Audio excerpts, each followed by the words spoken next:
है कि आज इत्तेहादी हुकूमत वो बारूदी सुरंगें जो है वो उखाड़ने जा रही है जो आप लोगों के बकौल डाली थी इमरान खान ने। बारूदी सुरंगें हमारे लिए नहीं डाली थी, मुल्क के लिए डाली थी। मसाइल को हल करना है।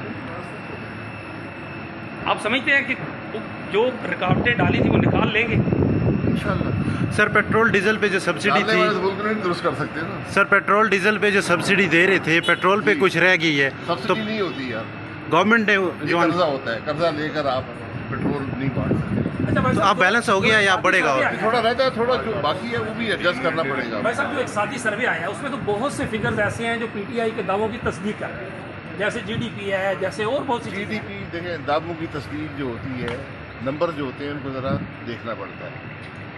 2011 में जो जीडीपी थी आज उससे कम है। 4 साल में पाकिस्तान ने की मनफी ग्रोथ है जीडीपी के हवाले से। तो सर बजट ऐसा है कि पैसे तो हैं नहीं कि सरकारी मुलाजमीन की तनख्वाहें या जितनी रिलीफ हो सकी वो कर देंगे। वो मैसेज कर देगा, अपना नाम देते हैं। तो सर पेट्रोल कितना इसमें सब्सिडी कितनी है तकरीबन? अगर भाई सब्सिडी पेट्रोल में ये कर्ज जो दे रहे हैं लेके ले भी बढ़ा रहे हैं सर। आप 9 रुपये आज है पेट्रोल के ऊपर, मतलब 28 रुपये है डीजल के ऊपर। तो ये फिर बढ़ेगी जी, ये कीमतें या एडजस्ट करनी पड़ेंगी वक्त के साथ। अगर कीमत में कमी होती है एडजस्ट हो जाएंगी, वरना आपको बढ़ानी पड़ेगी। लेवी दुनिया बढ़ेगी में सर? कोई मुल्क नहीं है लेवी 0 पे बढ़ेगी हुकूमत क्योंकि कोई तो क्या ये मैं आपको कह रहे हैं कि बढ़ाई जाएगी। बढ़ेगी, लेवी नहीं होगी। फिलहाल जो कीमतें खरीद है उसी पे पेट्रोल बेचा करेगा।